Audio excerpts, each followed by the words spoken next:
This is RJ Avery, broker here at Flex Group Real Estate. Going to talk to you today a little bit about the NAR settlement and kind of what that means to you as the home seller.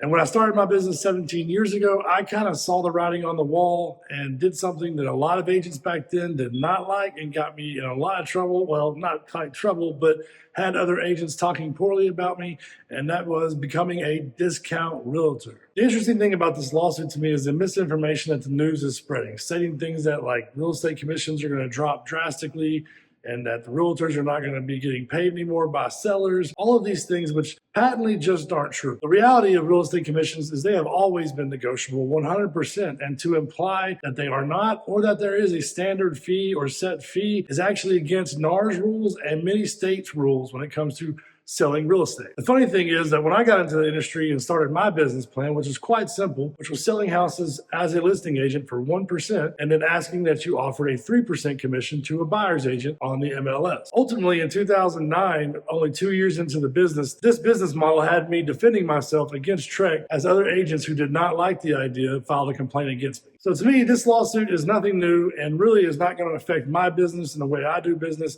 because I've always been willing to negotiate and I've always truly taken a fiduciary responsibility to my clients seriously. So the way it used to work was you would hire a listing agent. That would be the person you would meet that would take the pictures of your house, get your property put up online, and they would negotiate a commission with you. The way I had always done that was I would negotiate a 4% commission.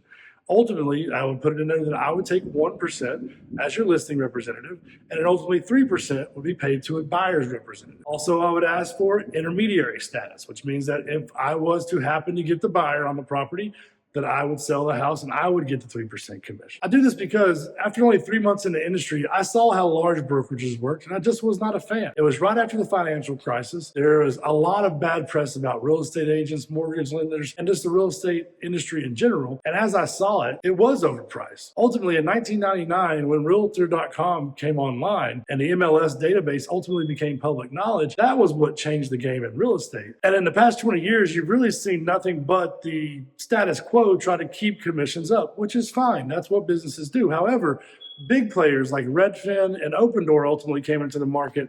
Redfin basically doing the exact same thing I was doing to get into the market, which was basically charge a lower listing commission.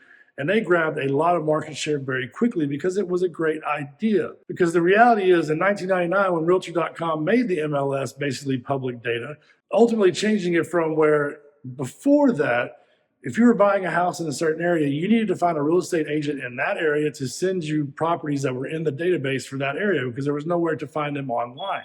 Once NAR made all this information available to the general public online, it made it much easier to sell a house ultimately. Still means you needed a realtor, still means you needed pictures. However, the days of having to do open houses and all that stuff really didn't apply anymore for real estate agents. I saw this coming, and ultimately that's why I started my 1% listing program. Because the reality is, your house, its condition, its price are going to determine if it sells or not. Whether you use a seasoned agent like myself to put the property in the MLS or a brand new agent or just some company, if the house is priced right and the agent does the simple part of answering the phone and you allow people to show your house and view your house, it will sell. If it doesn't sell, the reality is that ultimately it is overpriced or not a good enough condition for the price you're asking, which overpriced. So for the past 17 years, I've operated this model selling houses for 1%. What's changing now is ultimately the settlement has done two things major. The one thing is, as a buyer's agent now, if anybody shows your house, that agent has to have a written agreement with that buyer. I am going to do another video about the buyer side of this, but this one is going to be particularly about selling, so let's stick to that. So when it comes to selling now, instead of beforehand, when I listed a house for 4%, and a lot of companies would come in and ask for 6%, those companies would take 3% to themselves, and then they would advertise 3% on the market. I would take 1% for myself, and then I would advertise 3% to be paid to a buyer's agent on the market. This lawsuit has ultimately made it illegal for us as brokers to advertise how much commission a seller is willing to pay to a buyer's agent via the MLS. This change is to go into place ultimately by August 17. However, variations of this change are already in place across MLSs across the nation. It is going to be kind of an interesting time to see how this plays out because already I have seen, whereas beforehand, when a property was listed online, there was not really typically any mention of commission to a broker's agent in the public domain. Recently, those numbers are starting to pop up online, as well as a kind of workaround that some MLSs are doing.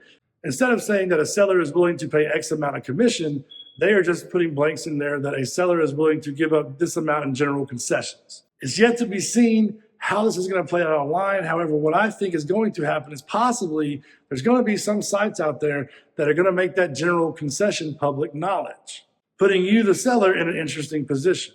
Because if you, the seller, are willing to pay an agent 3% to represent a buyer, that's great. But as beforehand, it was advertised online that this 3% was only to be paid specifically to a licensed agent to represent a buyer.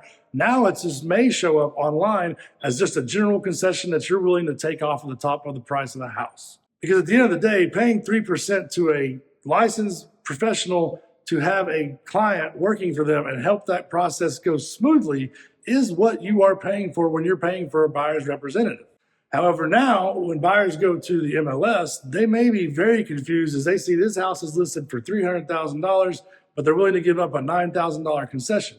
So they may come to the house thinking that even if they have an agent, they're going to be able to get that house for $291,000.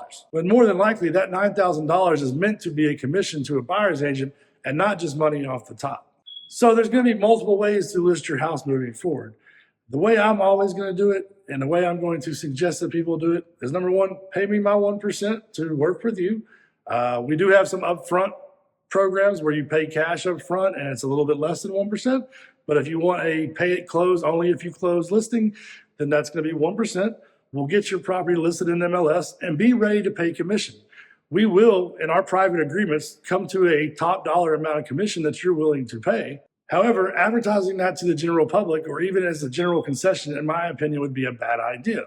I will be directing my sellers to ultimately tell me how much they're willing to pay. And if an agent calls me directly or emails me or texts me directly, I will let them know the percentage that we're paying. As well, instead of telling an agent how much we're willing to pay in commission, we can tell that agent flat out, you write your offer, send it over with how much commission you want, and we will get a response to you. The bottom line is, it's Flex Group Real Estate. So feel free to reach out to me directly. Let's talk about what you're trying to accomplish and let's get it done and save you money and not sacrifice service. Because at Flex Group Real Estate, your bottom line is our top priority.